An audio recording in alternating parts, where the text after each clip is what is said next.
This is the Ielts listening test. You will hear a number of different recordings, and you will have to answer questions on what you hear. There will be time for you to read the instructions and questions, and you will have a chance to check your work. All the recordings will be played once only. The test is in 4 parts. At the end of the test, you will be given 10 minutes to transfer your answers to the answer sheet. Now turn to Part 1.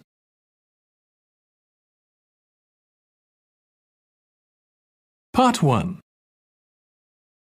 You will hear a telephone conversation between 2 friends called Julie and Nick about cheap accommodation in the city of Darwin, Australia. First, you have some time to look at questions 1 to 6.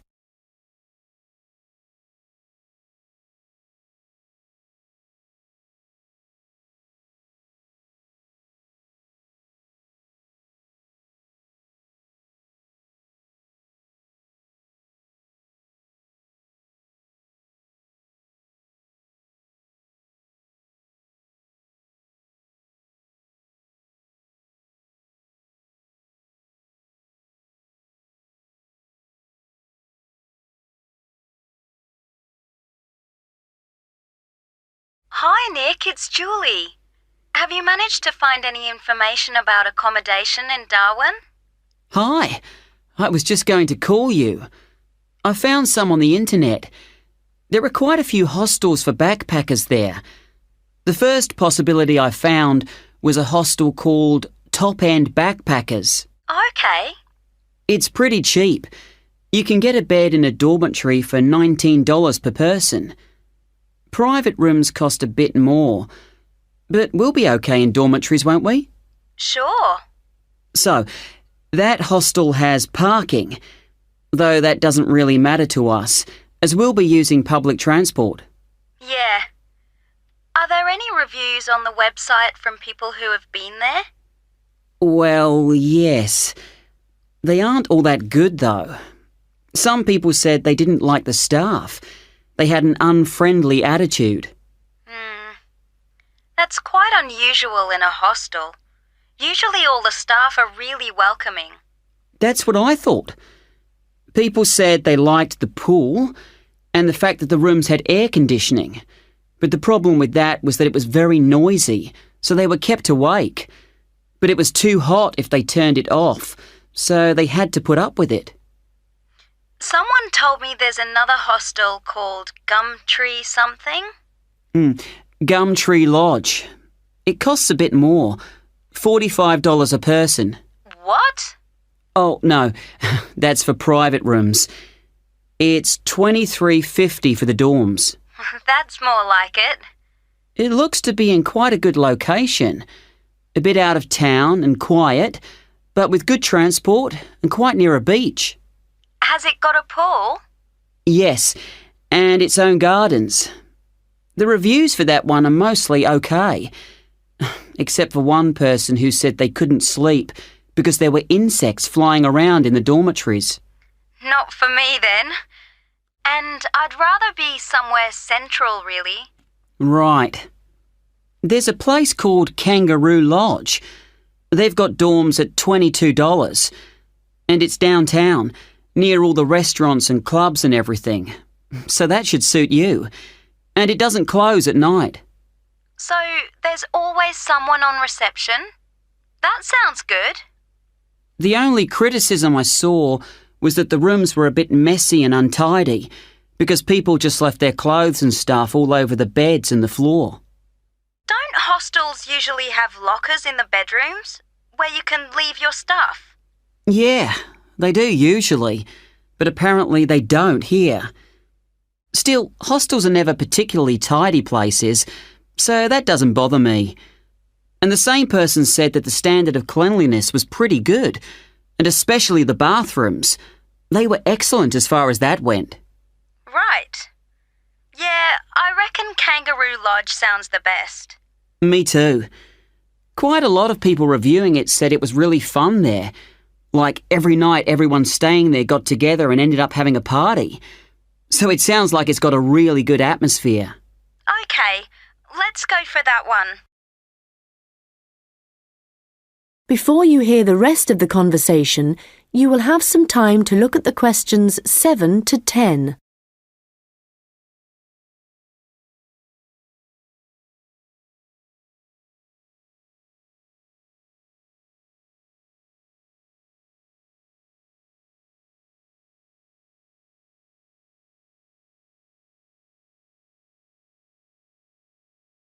Now listen and answer questions 7 to 10. Did you get the address of Kangaroo Lodge? Yes, it's on Shadforth Lane. Can you spell that? Shadforth.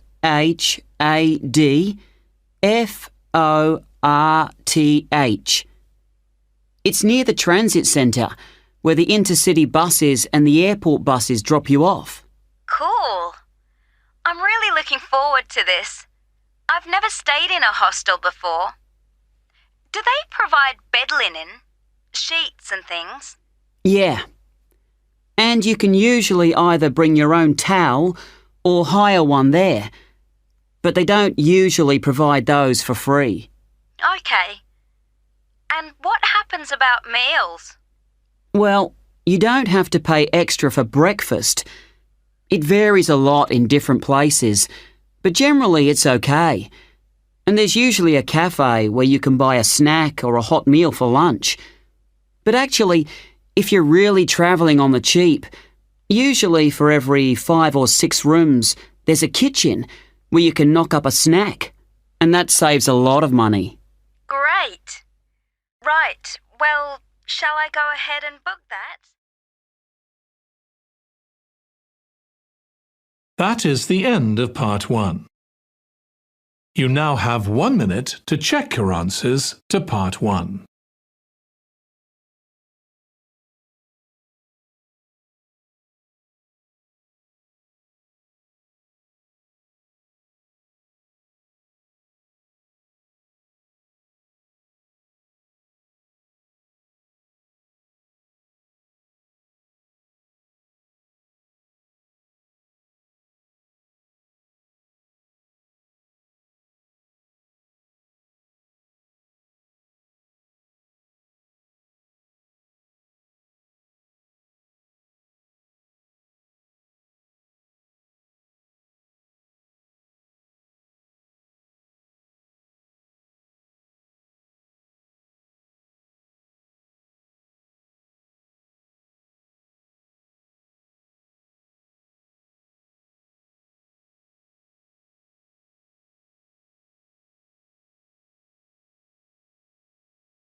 Part 2.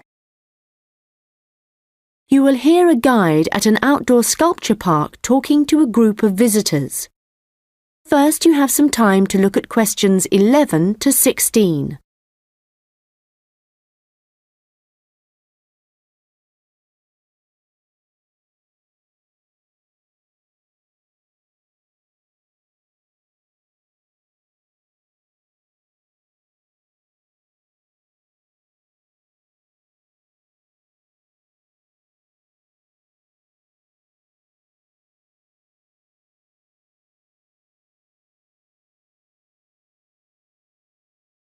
Hello everyone and welcome to the Anglia Sculpture Park.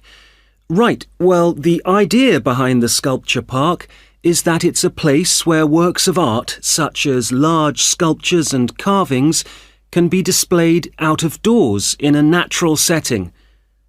As you'll have noticed when you drove here, most of the land around the park is farmland.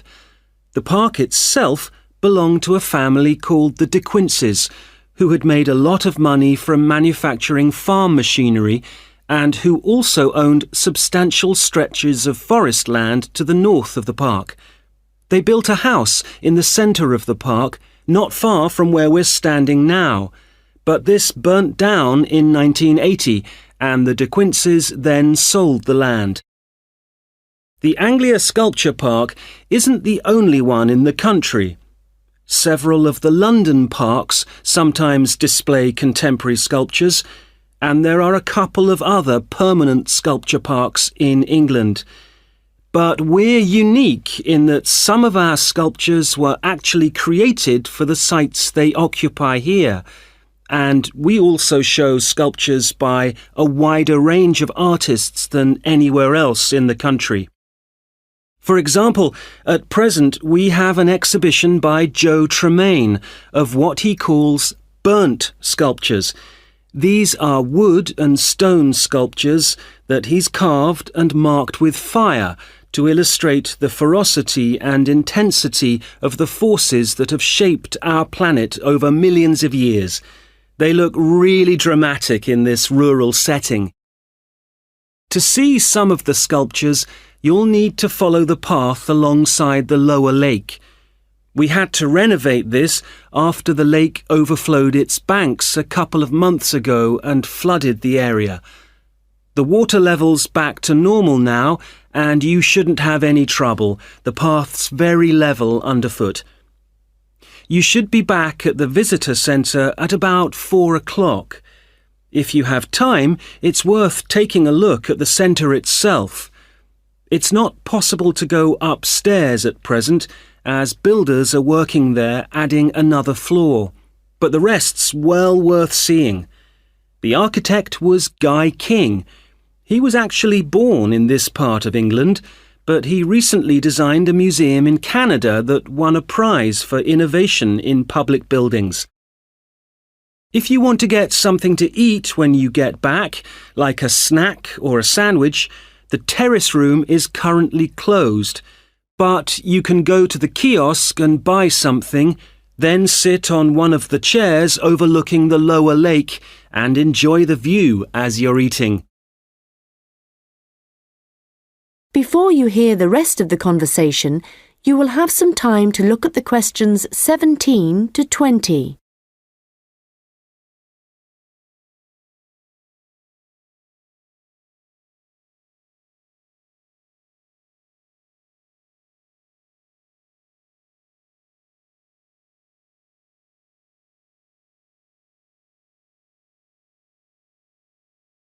Now listen and answer questions 17 to 20.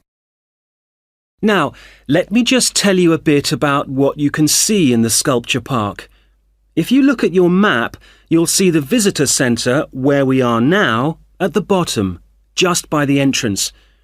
Since we only have an hour, you might not be able to get right around the park, but you can choose to visit some of the highlights. You might like to take a look at the Joe Tremaine sculptures, which are displayed on this side of the upper lake, just behind the Education Centre and near the bridge. They're really impressive, but please remember not to let your children climb on them. One of our most popular exhibitions is the Giorgio Catalucci bird sculptures. They're just across the bridge on the north side of the lower lake. I love the way they're scattered around in the long grass beside the lake, looking as if they're just about to take to their wings. You could also go to the garden gallery. It's on this side of the upper lake. From the visitor centre, you go to the Education Centre, then keep on along the path and you'll see it on your right. There's an exhibition of animal carvings there which is well worth a look. We also have the Longhouse. That's quite a walk. From here, you go to the bridge and then turn left on the other side. Soon you'll see a winding pathway going up towards the northern boundary of the park. Go up there and you'll find it at the top. They have some abstract metal sculptures that are well worth seeing if you have time. OK, well, now, if you... That is the end of part 2. You now have 30 seconds to check your answers to part 2.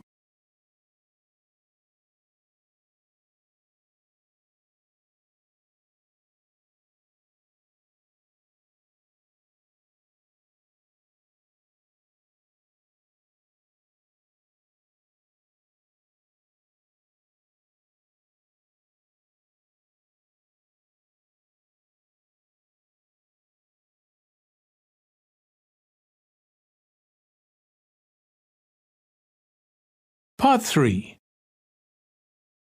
You will hear a first-year marketing student called Leo talking to a second-year student called Anna about his marketing report. First, you have some time to look at questions 21 to 26.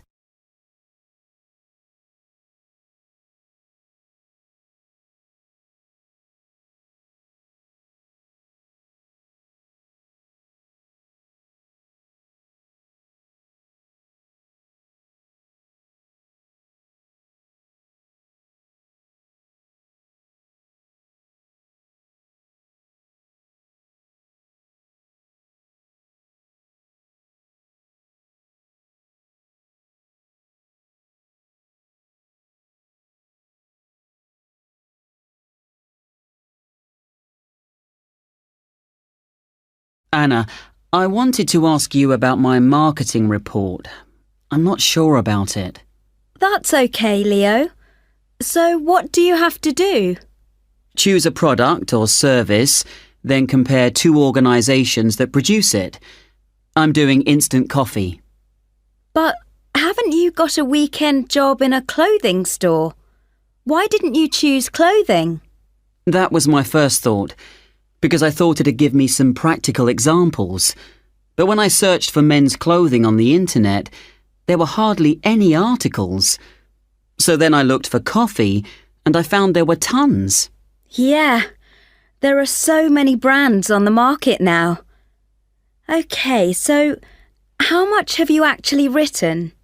I've done part 1 on economic and technological factors. I found some good data on technological changes, how in Australia fewer people are buying instant coffee because of cheap coffee percolators that they can use to make real coffee at home.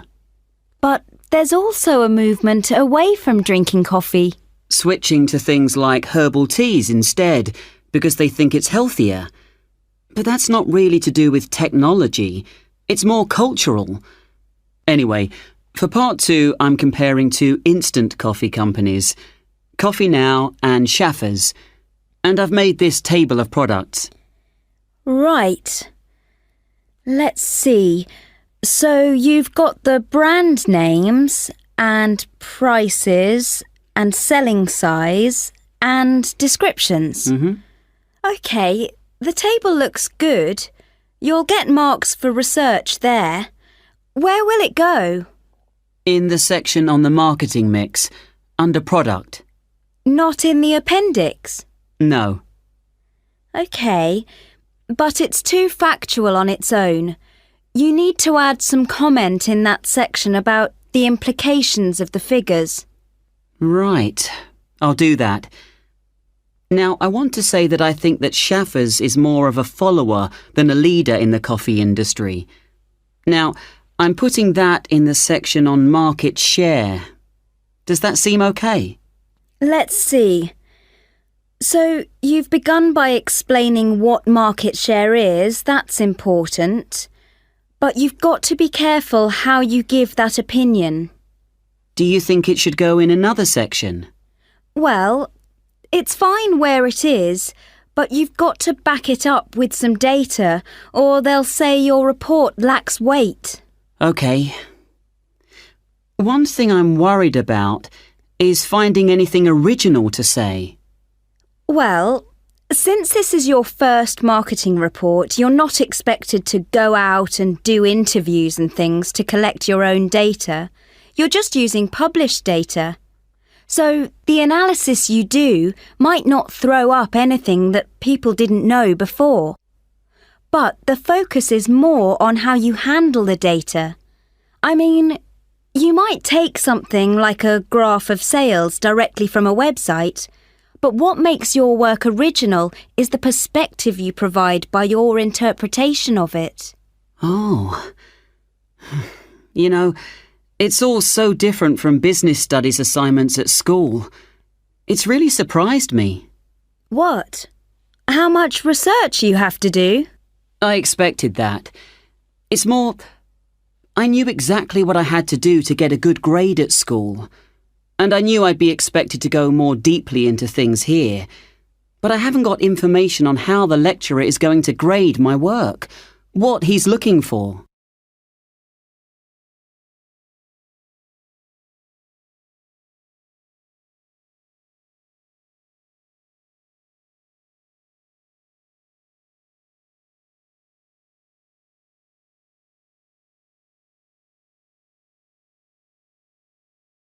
Now listen and answer questions 27 to 30. Well, one thing you have to remember is that in a marketing report, you've got to have what they call an executive summary at the beginning. I forgot that and I got marked down. Yeah, I've drafted it. I've got an overview. Have you got something about the background there? Yeah. Good. So, I've just made a summary of the main points. I wasn't sure whether or not I should have my aims there. No, that's too personal. The executive summary is just like what a manager would read to get a general idea of your report if he was in a hurry. Right. Then I'm okay for the first main part, all of the macro environment stuff. But it's when I get onto the problem section. I've listed all the problems that Coffee Now and Schaffers are facing. But then what? Well, you have to prioritise. So indicate the main problems, and then you analyse each one by connecting it with a theory. That's where your reading comes in. Okay. Have you done your implementation section yet? I've thought about it. So that's where I write about what could be done about the problems. Yes. And it's got to be practical, so don't forget to specify things like who would be involved, and the cost, and the order that things would be done in. Right. Well, that shouldn't take long. You'd be surprised. Actually, that's the bit that tends to get badly done because people run out of time. That and the conclusion. Oh, any hints for that? Well, it's got to draw out the main points from your report. So it's got to be quite general. You need to avoid introducing new stuff here. It's got to sum up what you've said earlier. Okay. Thanks, Anna. That's been a big help. That is the end of part 3. You now have 30 seconds to check your answers to part 3.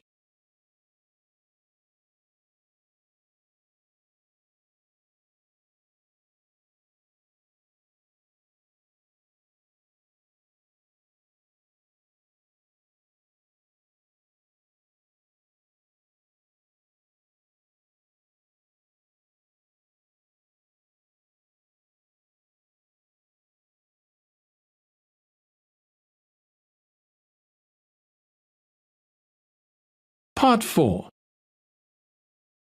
You will hear part of a lecture about the history of fireworks in Europe. First, you have some time to look at questions 31 to 40.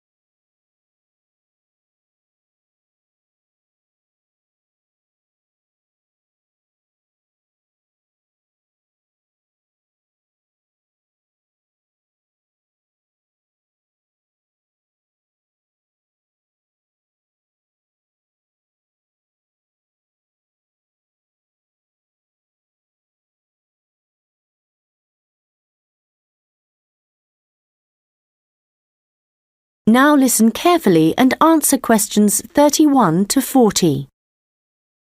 An interesting aspect of fireworks is that their history tells us a lot about the changing roles of scientists and technicians in Europe.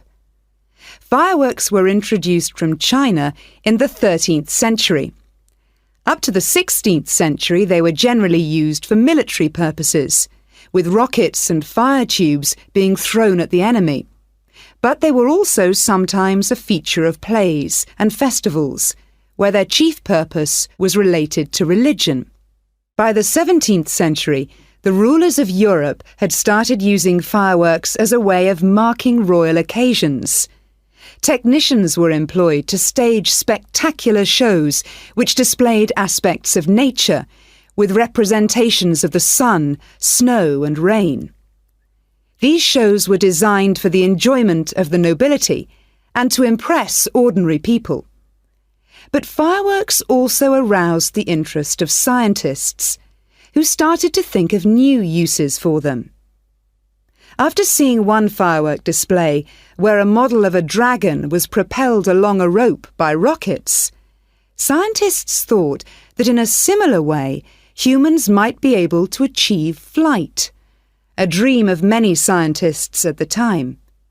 Other scientists, such as the chemist Robert Boyle, noticed how in displays one firework might actually light another, and it occurred to him that fireworks might provide an effective way of demonstrating how stars were formed. Scientists at the time often depended on the royal courts for patronage, but there was considerable variation in the relationships between the courts and scientists in different countries. This was reflected in attitudes towards fireworks and the purposes for which they were used. In London, in the middle of the 17th century, there was general distrust of fireworks among scientists. However, later in the century, scientists and technicians started to look at the practical purposes for which fireworks might be employed, such as using rockets to help sailors establish their position at sea. It was a different story in Russia, where the St. Petersburg Academy of Science played a key role in creating fireworks displays for the court. Here, those in power regarded fireworks as being an important element in the education of the masses, and the displays often included a scientific message. Members of the Academy hoped that this might encourage the royal family to keep the Academy open, at a time when many in the government were considering closing it. In Paris, the situation was different again. The Paris Academy of Sciences played no role in staging fireworks displays. Instead, the task fell to members of the Royal Academy of Painting and Sculpture. As in Russia, the work of the technicians who created the fireworks was given little attention. Instead, the fireworks and the spectacle they created were all designed to encourage the public to believe in the supreme authority of the king. However, science was also enormously popular among the French nobility, and fashionable society flocked to demonstrations such as Nicolas Lemery's display representing an erupting volcano. The purpose of scientists was basically to offer entertainment to fashionable society, and academicians delighted in amazing audiences with demonstrations of the universal laws of nature.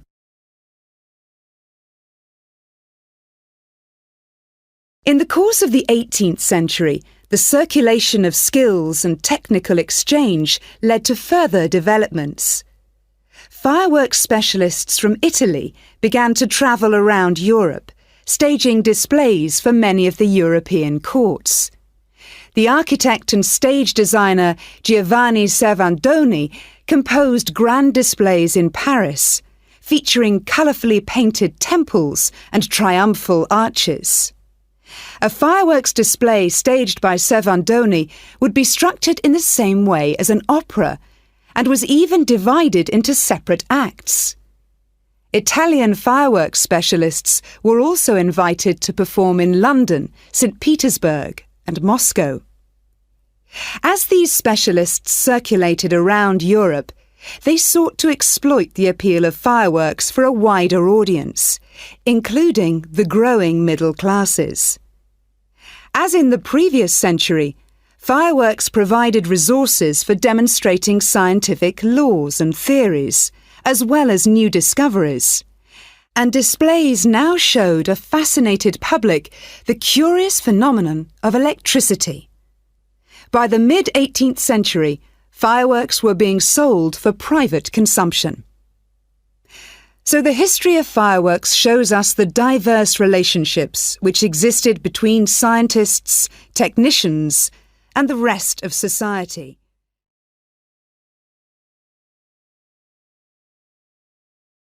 That is the end of Part 4. You now have 1 minute to check your answers to Part 4. That is the end of the listening test. In the Ielts test, you would now have 10 minutes to transfer your answers to the answer sheet.